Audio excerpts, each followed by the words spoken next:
Trevor Bauer, Julio Urias, Wander Franco, three of MLB's former brightest stars, until their off-the-field behavior landed them in limbo. As of now, each are basically banned from playing in the big leagues, with each facing uniquely vexing questions about their future in the game. To make it absolutely clear, by banned, we don't mean that these players face a permanent expulsion from the league, but instead that each has received disciplinary actions that has kept them off the field in a concrete way so far. Bauer is the only player who currently faces no procedural roadblocks to returning to the show, just situational, while Urias and Franco are still under investigation, with their ultimate penalties remaining murky. These are three of the true stars of the modern game. Bauer is a former Cy Young winner and one of the game's most cerebral pitchers, an early adopter of training regimens that were once seen as risky, but are now standard practice. He majored in engineering at UCLA, and his own social media content speaks to his raw intelligence, sense of humor, and no-holds-barred personality.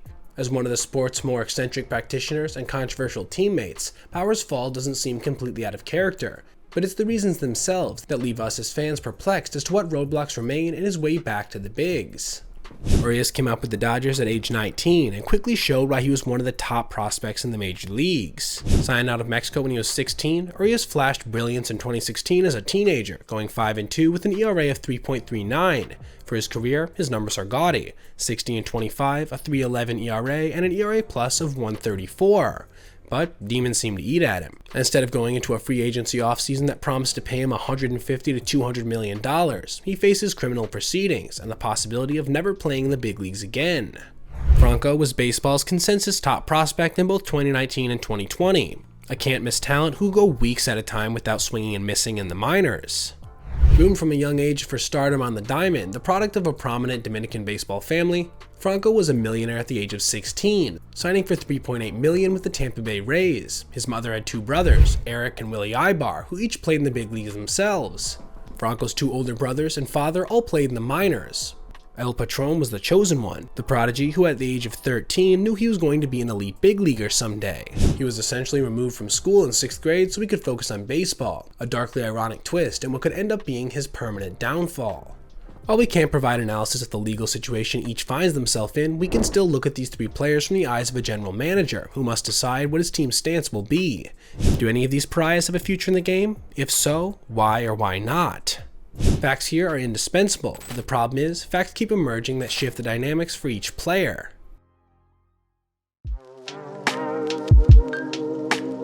Of the three guys, Trevor Bauer definitely seems the most likely to find himself back on an MLB mound soon, though that outcome is still largely unclear. Mookie Betts is on record for saying that he thinks Bauer deserves another chance. Hall of Famer Tom Glavine opined in a podcast that Bauer would never get the years he missed back, but that he deserved to, and that if he was innocent of the charges, that would be very problematic and something MLB would have to look at. So, what are the facts, and why are teams hesitant to sign Bauer? 4 different women have accused him of assault. However, no jurisdiction has charged Bauer with the crime, with the only piece of litigation filed against Bauer currently settled, with Bauer paying no money to the accuser, nor has he ever admitted to any wrongdoing. But let's back up a second to his high school days. Hart High School specifically, a baseball powerhouse in SoCal, where junior Trevor Bauer had established himself as a dominant force on the mound. In the clubhouse, he got bullied for being different, for training differently, for being obsessed with biomechanics and technology, for being outspoken. So, rather than stick around for his senior year, Bauer graduated a year early and transitioned to UCLA, where the same pattern repeated. Bauer didn't click with his teammates, who were largely led by Garrett Cole, despite the success the team and Bauer had on the field. He got drafted 3rd overall in 2011 by the Arizona Diamondbacks, where again, Bauer had trouble fitting in. One reason he ended up being traded to Cleveland in 2013. Given this pattern, it's not unreasonable to assume that Bauer has trouble forming interpersonal relationships with teammates, another factor that GMs will have to look at when trying to sign him. However, it's also true that Bauer is intellectually curious, a risk taker, and someone who's willing to embrace unorthodox positions on controversial topics. As a pitcher, he's put up impressive numbers since his breakout year of 2018, when he gave up less than 7 hits per 9 innings and led the majors by allowing just 0.5 homers per 9. His ERA plus that season was 196, making him almost twice as valuable as an average MLB pitcher, a truly elite number. Spin rates, tunneling, pitch profiles, Bauer was one of the first to champion these metrics, long before they became fashionable. But on top of those aforementioned controversies, he's also done things like getting in a Twitter feud with a female college student in January 2019, who then complained that he and his followers had harassed her, along with other, we'll call them unsavory tweets, at least in the minds of MLB's GMs more than likely. Nevertheless, Bauer is still the same pitcher who went out and won a Cy Young in 2020 and then signed a $102 million deal with the Dodgers that next offseason. However, he would make just 17 starts for the team, and none after June 2021. Why? In June 2021, a woman in San Diego filed for domestic violence restraining order against Bauer, which led to MLB placing him on administrative leave while it investigated the charges. During this time, the Washington Post discovered that in 2020, a woman in Ohio had also filed for a restraining order against Bauer. Meanwhile, another woman in Ohio came forward with claims that Bauer had choked her out and hit her during the deed. Bauer insisted that all three women had engaged in consensual acts with him. In August 2021, the San Diego woman was not granted a restraining order, meaning that the court didn't think Bauer was an immediate danger to her. In February 2022, the LA County DA opted not to file charges against Bauer for his alleged assault. But in April of 2022, Commissioner Rob Manfred announced that Bauer would face a 324-game suspension for violating the league's domestic violence policy, double the longest penalty ever dished out for such a transgression. Bauer would appeal, with an arbiter eventually reducing the suspension by 130 games. Bauer would still miss all of 2022 and the first 50 games of 2023. Meanwhile, Bauer and the woman from San Diego would end up filing lawsuits directly against each other, with that litigation ending up shedding even more light on the overall case. It turns out part of the reason no criminal charges were filed was because the San Diego woman had bragged to her friends about Bauer's wealth, had videos and photos of her in bed with Bauer with no bruises showing, and had googled setup before meeting Bauer, while even calling Trevor at the behest of the police, taping a call between them in which Bauer constantly brought up the issue of her consent and her safety. In short, no jury would convict him, so no charges were filed, and the woman from San Diego settled her lawsuit without any financial reward from Bauer, who maintains this relationship was 100% consensual. But we're not here to theorize about what happened behind closed doors. That's for Bauer and those women to settle themselves. However, the question remains, will Bauer ever play in the show again? He spent last year in Japan, going 11-4 with Yokohama. His stuff is still elite, but he's currently 34 years old, and the baggage still hangs heavy. Many MLB execs probably think that Bauer's checkered history outweighs the reward his right arm might provide. There would need to be a very well-constructed PR campaign to prepare for his return, and Bauer must be part of that effort. Will he curtail his more outrageous social media posts, at least in the MLB's very conservative view? Will he stop debating climate change? Will he give up his rants on X? Judging from his current feed, that's unlikely. Again, this isn't judgment from me. He can believe whatever he wants. However, those beliefs do present roadblocks to his return, so we can't ignore what he himself has put up. And what about the clubhouse? Can Bauer fit into a team's chemistry? If past his prologue, then the answer is perhaps not. But even when considering the PR optics in the clubhouse, Bauer's return probably also hinges upon another truism. Good pitching beats good hitting. A team will need a starter, and Trevor Bauer is among the best available options. Will he make himself available for cheap? That of course plays a factor as well. If a team could get his number 1 to 2 profile for a 3 to 4 spot price, this might help offset some of those more social risks, but it's unknown if he's willing to do so, and after establishing truly worldwide fame in Japan, it might be unlikely he leaves that kind of adoration behind for another chance at the bigs. But if Mookie Betts says that he has his blessing in return, don't be surprised if Bauer ends up on a big league mound sooner rather than later. An endorsement from arguably the most likable player in the MLB is no small feat, and could speak volumes on how he's perceived the league over in actual clubhouses.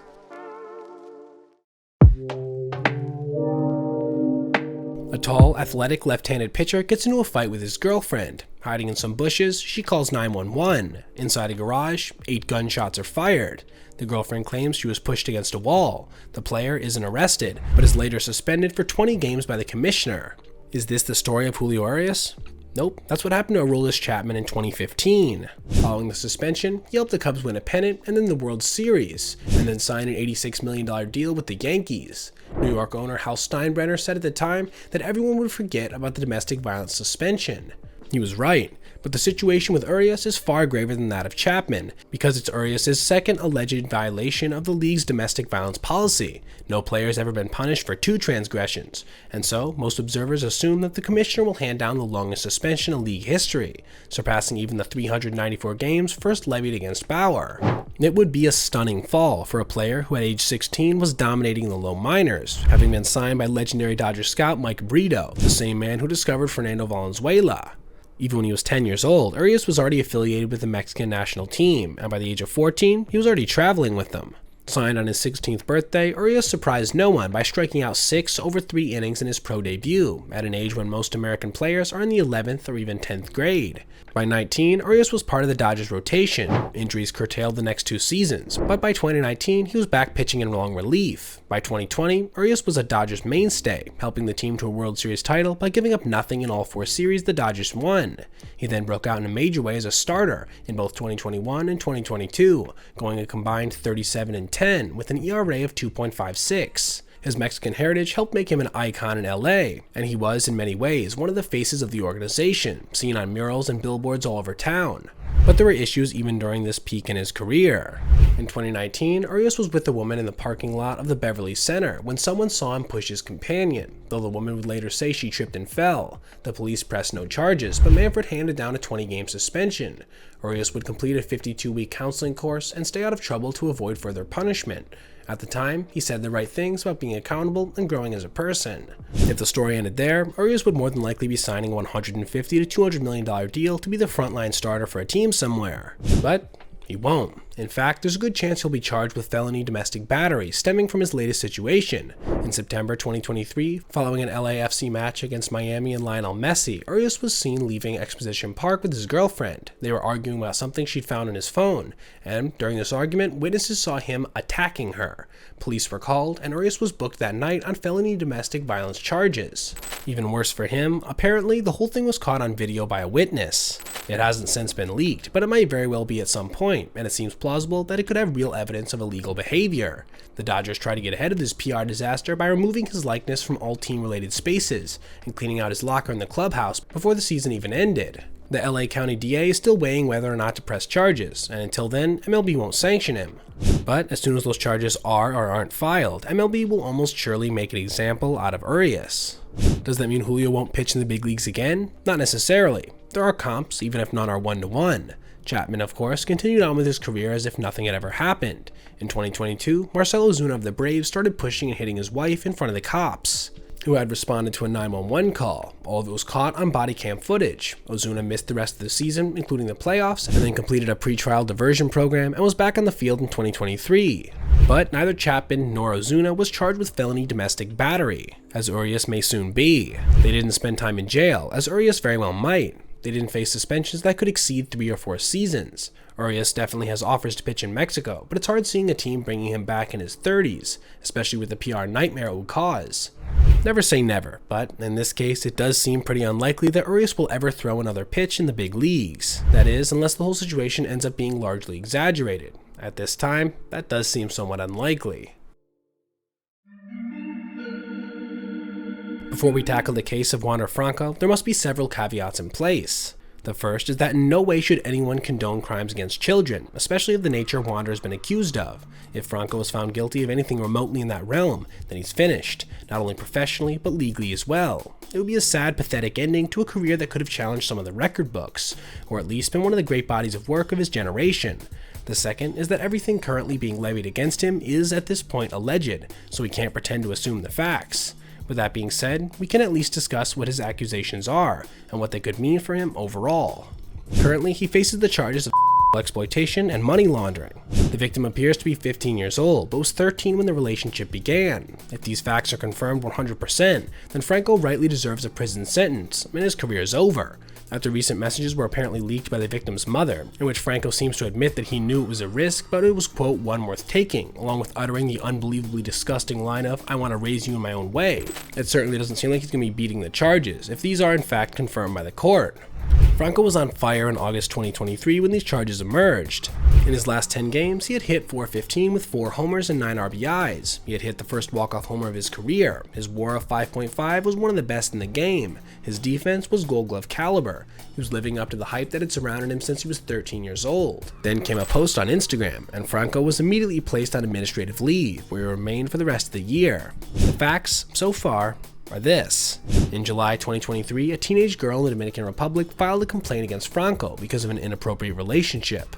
A month later, a different girl made similar claims on social media. Franco denied the allegations, though this was before he made a small run from the police around Christmas, before being officially arrested, and then subsequently having those seemingly damning messages leaked by the victim's mother, who had taken screenshots of the correspondence that was taking place on WhatsApp, itself a controversially hard encrypted app. Again, none of this is proven, but the fact does remain that the optics continue to get worse and worse for Wander. In fact, it's possible that by the time this video is released, new info will have come to light. The closest comp to the whole situation on the surface is Pirates closer Felipe Vasquez, who had an inappropriate relationship with a 13-year-old girl he'd met at PNC Park. The girl's mother found texts from Vasquez on her daughter's phone and reported it to the police in 2019. Vasquez was 26 at the time of their relationship. This was a clear case of criminal behavior, and Vasquez was subsequently found guilty and deported back to Venezuela. Even if an MLB team wanted to sign him, Vasquez can never legally be in the US again. The same could happen to Franco sooner rather than later. In fact, nothing short of charges not being filed could probably save his career at this point, and all signs indicate that charges will indeed be filed. But don't get it twisted, the Odyssey, even at that point, will still be far from over. In recent days, it seems to have come out that one of the victim's mothers is being charged with blackmail as a result of extorting Franco for over $100,000 over the length of his relationship with her daughter, making it even more of a mess for the courts to sort out. Regardless, for now, it seems impossible that Franco will ever take another at-bat in the big leagues again. But, like with anything in legal proceedings, only time will tell. Let's be perfectly clear, in no way are we advocating for or against any of these players to be allowed to play in the big leagues again. We aren't lawyers and don't know the nuances of the legal cases that each one face. It's also a good time to restate that everything mentioned in this video that's not outright been confirmed legally is in fact still alleged. We don't mean to present anything that's not proven as a fact. What we've tried to do is assess each of these players' future viability in the big leagues. Based on what we've discussed, the person who has the best chance of resuming his career is Trevor Bauer, since he's clear to play from a legal standpoint. The optics, however, will be a challenge to any team looking to give him a contract. Bauer's frustration is evident on his X feed, where he recently criticized the team for not signing him, but still wanting his help in vetting free agents. He's also stated he believes he's a top 15 pitcher in the world. Whether that's true or not, it certainly shows he believes he belongs back in the bigs. It's hard to see how Julio Urias could ever end up back on an MLB mound, but it's not impossible. If the DA forgoes filing domestic violence charges against him, MLB's suspension will still be lengthy. The video could get leaked and become a PR disaster. No player has faced a second violation of the league's domestic policy, as we've said, and if teams are shying away from Bauer, then Urias is arguably even more toxic, especially if he's convicted of a felony. However, if he's not, and he's willing to serve his sentence, and then he remolds his public image, it's possible he could make it back in the future, even if the chances are near zero. Franco could be in real legal jeopardy if the allegations are true. If he had a relationship with a 13-year-old girl, then he will, hopefully, go to prison for a long time. But given the bizarre nature of the story, there's still much that needs to be proven outright before any sentence is handed down by either the Dominican Republic government or the MLB themselves. But the victim herself has offered to give testimony, which is not a good sign for his case overall. Of the three, it certainly seems the most likely for Franco not only to face complete expulsion from baseball, but from the greater society at large for a number of years via prison sentence. Nothing is certain, however, and if somehow he's indeed exonerated of his crimes, I'll be the first to welcome him back and wish him the best. However, I find that outcome to be, at this time, extremely unlikely. Now, thank you for watching the video. I hope you enjoyed, and if you did so, consider liking and subscribing and clicking this playlist for other essay content just like this. Have a great rest of your day.